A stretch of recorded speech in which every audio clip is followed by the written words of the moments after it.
the heck did I get rid of all my stuff to be able to live in a 24-foot RV? What did I do with all my stuff? Where did it go? How did I get rid of it? For a lot of you who are thinking about downsizing, whether it's into a smaller house or a smaller apartment, or even just thinking about living a more minimalist life, or if you are thinking about moving into a van or RV, one of the biggest hurdles, one of the most daunting tasks is what to do with all your stuff. So today I'm going to tell you the story about how I got rid of all my stuff, because a lot of people ask that all the time. Did I sell everything? Did I give it away? Do I have a storage locker somewhere? I'm going to answer all those questions for you and a lot more, so stay tuned. There ain't nobody gonna do it for you. Got to mind your own.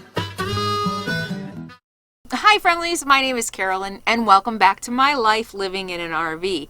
Living in a tiny space like this, an RV or any tiny space, isn't for everyone. That's definitely for sure. But for a lot of people, living in a tiny space with minimal belongings is a symbol of freedom. Less stuff to weigh you down, less debt in a lot of cases. And for a lot of people, the less stuff, the freer you are. And that's certainly the case for me. I started dreaming about a life of simplicity, of travel the world, of backpacking and going out and being closer to nature. And that's why I decided to live in an RV. But when I decided to live in an RV, that meant getting rid of a lot of things and learning how to kind of pare down, and in some cases live with less, not necessarily so much in an RV as that is the case in a van. So today I'm going to talk to you about my process, how I got rid of stuff, what I did with it, do I have storage, and I'm going to talk about how you might be able to start thinking about getting rid of some of your stuff if that's what you want to do. So my process of becoming more minimalist and living in a small space kind of had its origins for me in backpacking. Many of you know I backpacked the John Muir Trail in 2015, 256 miles over 26 days with a 40-pound backpack on my back. That really kind of reframed stuff for me. I got back to my apartment, which was a small apartment. I think it was like 600 square feet, not a lot, but I got back to my apartment and I was like, I lived without all this stuff for 26 days. Do I really need all this stuff? And then I'd go abroad for a few weeks and I'd pay rent to store my stuff. That's really my mindset toward stuff started to change. And actually, when I think about it, it started to change before that. I got divorced in 2009. I moved a few times. Every time I moved, I had a bigger vehicle to move my stuff because, you know, I move into a new place and I need a new lamp, or I need a new pillow, or I need a new throw, or I need a new accent table to go in my new space. And when I finally moved to my last spot, I'm like, I'm not buying anything else. I can make do with what I have. Why am I going out and buying new stuff when a couple years ago I just bought this and it's not really that important? And I don't know, I'm not really sure where that started. I just started becoming more conscious about the things that I was buying. And landfills and garbage. I may have seen a documentary about maybe food that we throw away or something, but it really kind of started making me be more conscious about the things that I was buying and what ends up in landfills. And so that might be where it started. And then I came back from the John Muir Trail and I'm looking around and I'm realizing even in my 600 square foot apartment that I was paying $1,500 a month for, that I had stuff that I hadn't touched in a year. There was stuff that I hadn't even looked at in years. And I just started rethinking about everything that I was buying. Did I really need 30 pairs of shoes? Did I really need 10 handbags? You know, did I really need another skirt or another blouse? And my thinking started changing at around that same time when I was more conscious about what was around me and more conscious about what I was buying. I had a conscious conversation with myself around need versus want. I need a new pair of shoes. I'd opened my closet and I had 30 pairs of shoes or something. I don't know. And I'm like, yeah, no, I don't need a new pair of shoes. I want a new pair of shoes. And I'm telling you this because if you're thinking about minimalizing your life, if you're thinking about downsizing into a smaller place to live or even moving into a van or RV, I think the process of getting rid of stuff starts before you actually start getting rid of stuff. I think it's a change of mindset. It's a change into starting to discover need versus want, and starting to recognize that we as Americans are conditioned to buy. Consumerism is what drives our economy, and the landfills show it. All the cheap stuff we get at Walmart, we are conditioned for that. We're a throwaway society. Not shaming anybody, that's just who we are. Some of us start to rethink how we traverse through the world, and we start thinking about those things, but some of us don't, and that's okay too. I'm just talking about the people who are thinking about it and are thinking that they want to live with less. Here's the thing, you already bought all that stuff. There's nothing you can do once you've already bought. You can think about your consumer habits moving forward. And so that was really where the turning point was for me. Instead of saying I need a new pair of shoes, I need a new lamp, I started really consciously saying, no, that's just something I want, and I don't need it. So that was where things started changing for me. And then I think the progression from thinking more minimalist was really about, the progression was moving me toward the lifestyle that I live now. And, either living in a tiny house, but I ended up living in an RV. I also think that in some ways I was preconditioned to not get attached to stuff. I think about some of you who have family heirlooms, or you really enjoy antiques, and you spent your whole life collecting things, and because that's what surrounds you, that's what makes you feel safe and comfortable. And I'm thinking about family heirlooms. I never had any of that. I moved around so much, 13 different elementary schools. So, how many times did we move? 15, 16, 17 times before I got to high school.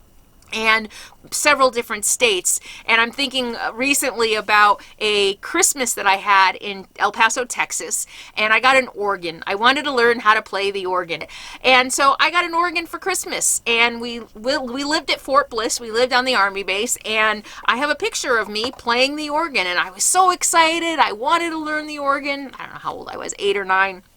And shortly after that, my father got stationed in Korea, and so he was going off to Korea. We moved back up to New York to be close to my mom's family, and I never saw that organ again. Never saw it again. I don't know what happened to it. I don't know where it went, but that was kind of how my life went. We learned early on that when we moved to a new house, that couch may not be coming with us. That all the toys that we got for Christmas may not be coming with us. And so I think in a lot of ways I talk about my history and my past, and as traumatic and horrible as it was, it preconditioned me to be able to live very well as a nomad, and also I think to not get too attached to things. So when I started getting rid of stuff, and I think I'll talk about that in a minute, it wasn't as difficult for me as it might be for some of you. For some of you who've lived in the same house all your lives or all your adult lives, and you've collected things and they have memories attached to them, and family time around that beautiful dining room table that was your great-grandmother's, I didn't have that. So it was super easy for me. But even if that is you, I'm going to talk about some ways that you might be able to get over that hurdle of what to do with that stuff so that you can either get out on the road or live a more minimalist life. So my story is, like I said, was living in a 600 square foot apartment, and when I decided to move into an RV, I put my big stuff, like a fairly new bed, a couch that my husband and I, so I'm telling a story already, the couch that my husband and I bought together when we remodeled the house that we had together, that we bought. That was the first brand new couch I ever had. That was a little hard to get rid of. That was the one thing that was a little hard for me to get rid of. Literally, I was in my mid to late 40s, and I'd never had a brand new couch before. And so selling that couch, I went and I picked it out to match the decor in my new remodeled house. That was the only thing I really had a hard time getting rid of. So I put all the big stuff on Craigslist, though. I had a dining set that I put on Craigslist. I had the couch. I had the bed, the bedroom furniture, which was actually a hand-me-down. The bedroom furniture was a hand-me-down from a friend. Really nice, but I ended up putting that on Craigslist. So all the big stuff went on Craigslist, and then I scheduled a big, huge garage sale. And in one day, I dragged everything out into the driveway of my rental house, and I had a garage sale and got rid of everything. I literally had Calvin Klein suit that I never wore. I had this white Calvin Klein suit hanging in my closet. I never wore. I don't know. I paid $100 for it on sale somewhere, and I sold it for like $10. At the end of the day, it was all about just getting rid of stuff. So that's my advice to you. If your goal is just to pare down, live with less, don't worry about, you already paid that money a long time ago for that $100 suit. You're never going to get it back. Just get rid of it. And that's really what I did. I got rid of jewelry. I got rid of all of my, most of my dishes and my kitchen appliances and my clothes and my shoes and my expensive $200 handbags that I let go for $20. Literally, yeah, my Michael Kors. I only saved 2, maybe 3. There were a few that I saved. I ended up giving them away later. But that's what I did. I got rid of everything in a garage sale. What didn't sell that day in the garage sale went to Goodwill. That's it. I got rid of everything in a day. I was like, I loaded up the car after the garage sale 2 or 3 times and went and just dropped everything off at Goodwill. I just didn't want to be bothered with it anymore. And there were just a few things that were sentimental, like the couch and maybe a couple pieces of jewelry that were given to me, by boyfriends or whatever. But in the end, I was like, what am I going to do with those living in an RV? And I just got rid of them. I didn't care. But for those of you, here's my advice for those of you. I had a couple colleagues in my former life when I was a marketing consultant for small business owners who were professional organizers. And I remember some of the stories about going into people's houses to help them clear out clutter or to minimalize, whatever that word is. And I remember the stories about how hard it is for people to get rid of things. And here is what I'm going to suggest based on what I remember from the organizers is, number one, if you can have somebody with you, I think it's a lot easier to get rid of stuff if you have somebody with you to kind of help give you perspective. Do you really need that? Are you really gonna miss it if you get rid of it? Having somebody go through the process with you can really, really be helpful to kind of put perspective on the things that you want to hold on to or that you're reluctant to throw away. The other thing that I would say is I have like a big suitcase full and a box full of mementos of just my personal things, my sentimental things, and I'm even thinking now that maybe it's time to go through those and get rid of them. If you've got boxes and boxes and boxes of stuff in a basement or in an attic that you haven't looked at in 30 years, I think it's worth asking yourself, why am I holding on to this stuff? I shared in my remodel, I got rid of yearbooks. I mean, why am I holding on to yearbooks? I hated high school. It sucked for me. It was one of the most painful periods of my life. Why am I holding on to yearbooks to remind me of that? And I got rid of yearbooks. And that would be my advice to you. Literally, if you've got boxes and boxes of stuff in storage that you haven't looked at in years or decades, why are you holding on to it? If you're holding on to it because you think you might want to pass it down to your children, I think it's time to call your children over and go through that stuff to find out what they might be interested in keeping and getting rid of the rest.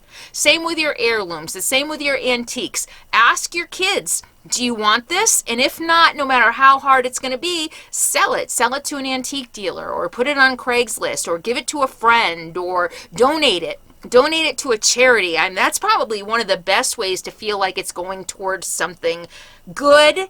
I think it's a little harder to just give away to Goodwill. But if you maybe call around to some local charities who might be able to use some of the furniture or some of the pieces that you have, or even an auction house or something like that where the proceeds might go to a charity, that I think is the best way to approach getting rid of those things that have been in the family forever. If none of your family wants them, I mean, there's no reason for you to keep holding on to them. At least in my opinion. Again, I've got no experience with this. I'm lucky that my ties, I'm free with the wind. Thanks to my extremely abusive and neglectful background. I can joke about that now. But yeah, that's what I would do. All those boxes of things that you're thinking you might pass down to your children, it's time to invite your children over and go through. Maybe that's something you can do through the holidays and through the COVID thing. Go through and start going through those boxes and finding out what your kids might want to keep and what they might want to hold on to pass down to their kids, and then it's time to get rid of the rest. A question I get asked a lot is, do I have a storage locker somewhere? I don't. And everything I own is in this RV. Everything I own is in this RV. But that might be worth considering for you, depending on what your plans are, whether it's an RV or a tiny house. You know, for $24 or $100 a month, it might be worth it for you to get a storage locker if you're not quite ready to get rid of some things yet. But get a small one. You know, don't get a big one so that you can hold on to more stuff that's just weighing you down. Just try to get the smallest storage locker you can for those items that you really, really just aren't ready to part with yet. The one thing that I did store when I moved into my RV was my car. I had a 2005 Toyota Avalon, first brand new car I ever bought. I freaking loved that car. It was really luxurious. It was way too expensive. but I held on to that car. It was paid off. So why would I get rid of it? And I did put it in storage in case this didn't work out. I thought, especially because I was driving Matilda, my old beat up, I was like, if I come back to the Bay Area and want to go to meetings with clients, I can't show up in Matilda. That doesn't exactly scream success, you know, like my Avalon did, you know, so I held on to that. And in case I needed to go back to my former life, and I also thought I'd be going back and forth to the San Francisco Bay Area more than I did in the first 6 months. All my clients went remote, so I didn't need to do in-person meetings as much as I thought I might have to. So 6 months I put that car in storage, and about 6 months I think is when I started trying to sell it. But that's definitely an option. If you don't want to get rid of some things that you're really, really, really tied to, then there's no harm in having a storage locker while you're on the road or while you get a tiny house or apartment. So that's definitely an option. Well, for me, actually, luckily, before I had the garage sale, I already had my RV. So I had already put things away. I already knew what I wanted to keep and what I wanted to give away. But I'm still constantly recycling things. I'm constantly getting rid of things because I do buy new things and I try new things out. I'm not as minimalist as I like to be. I still like a comfortable home. I still like my pillows, and I'll buy a pillow and I'll then want to redecorate it, so I'll give it away and buy a new one sometimes. Not doing that. I'm trying not to do that very much. In 5 years, I haven't really done that a whole lot, except when I started remodeling. But that might be something that you want to consider too, that before you start getting rid of stuff, figure out what you're going to be living in and what's going to work in that space, what you're going to need, whether it's a van or an apartment. And then from there, you know, put everything away in your new place and then get rid of everything else. And then know that once you're living in that new space, you're probably going to be paring down even more. I have, that's for sure. So that's it. I have no storage, no outside storage. Everything I own is in the RV. And for those things that you absolutely 1000% aren't quite ready to get rid of, there's no harm in having a storage unit, at least in the beginning. And then I'm sure you'll find, I was on the road 6 months and I was like, I'm not going back. There's no way. I'm sold. And I know that's not the case for everybody. Some people come out on the road and they're not sold right away. And they do end up, I think probably a lot of people, I don't know how many, end up going back when they come out here and they realize that this life isn't for them. So it might be a good idea to have a storage unit at least for the first 6 months to a year until you figure that out. Or even if you're just going to do this temporarily, rather than buy all new things, you know, you might want to go back to the things that you've stored in your storage locker. Does that make sense? And then of course you have things like photos and other things. If you do want to hang on to photos, you can always scan them and you can always have them digitally. If you have other things that really mean a lot, maybe just consider taking a picture of it. If it's something that you want to remember, there's so many options now for digitally capturing pictures and mementos and all kinds of things. So you might want to consider that as well.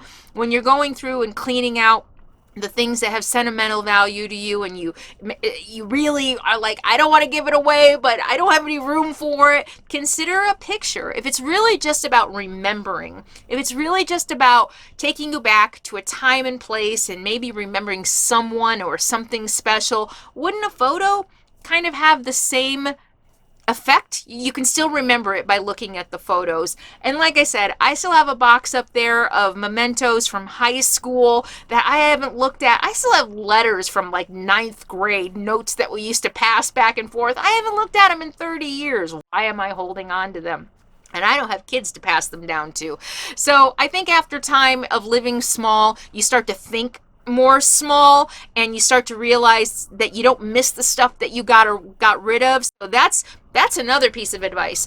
Maybe start now getting rid of a couple things that you think I can't get rid of, or maybe starting small and starting easy, and start thinking more minimalist. Stop buying so much and find out if it really impacts you as much as you think it's going to.